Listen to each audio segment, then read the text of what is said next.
MyKP merupakan program yang telah lama Jabatan Perikanan perkenalkan. Program yang dijalankan berkonsepkan pengurusan penglibatan komuniti perikanan setempat yang menjalankan aktiviti perikanan, sama ada perikanan tangkapan, perikanan aquaculture, perikanan, ISP, termasuk juga agropelancongan dan juga perikanan. Komuniti Kubang Badak ini sentiasa memberikan komitmen yang terutamanya di setiap program yang kita anjurkan, memberikan komitmen yang terbaik. Mereka juga aktif agresif untuk melakukan pelbagai projek-projek baru di Kubang Badak. Saya Abu B. Ramli, lebih dikenali sebagai Pakcik Abu lah. Di sini saya sebagai Ketua Komuniti Nelayan Sungai Kubang Badak. Bermula dari tarikh tahun 2012 sehingga sekarang.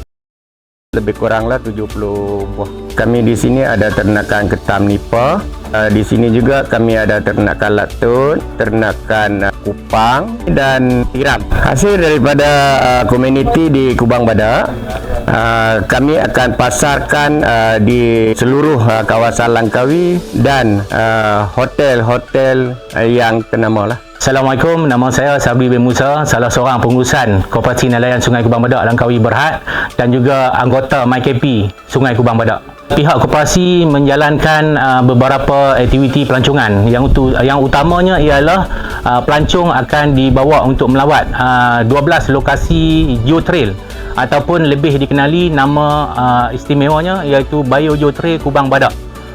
Pihak pelancong akan bersama-sama dengan pemandu pelancong dan juga kapten bot untuk menyusuri Paya Bakau bagi menikmati keindahan Paya Bakau dan juga tempat-tempat menarik di antaranya iaitu Kebun Arang yang berusia 150 tahun. Ketika itu nelayan dan juga komuniti berbangsa Cina dan juga Thailand yang berkampung di situ, dan juga banyak lagi tempat-tempat menarik yang disediakan untuk lawatan para pelancong. Pelancong juga akan diberikan peluang untuk bersama-sama dengan komuniti nelayan untuk ke oyster farm bagi sama-sama menikmati oyster fresh daripada disediakan oleh komuniti.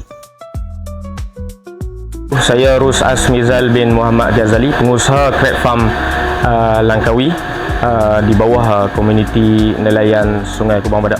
Alhamdulillah, crab farm Langkawi telah tertubuh daripada tahun 2020 dan sampai sekarang 2024. Tercetusnya idea ni daripada salah seorang komuniti di nelayan Sungai Kubang Badak juga. So setelah dibincang hampir setahun, kami nekat untuk buat kolam ketam di Kubang Badak. Dan salah seorang daripada komuniti yang ada di Kubang Badak ni, dia bagi cadangan untuk buat menu iaitu berkonsepkan ketam lah. Dan kami dapat mempelbagaikan menu berasaskan ketam yang berada di crab farm Langkawi. Dan crab farm Langkawi beroperasi daripada jam 12 tengah hari sehingga 8 malam. Kita nak MyKP Kubang Badak ni teruskan beri komitmen untuk membangunkan dan menguruskan MyKP ini dengan lebih baik dan secara profesional untuk menguruskannya.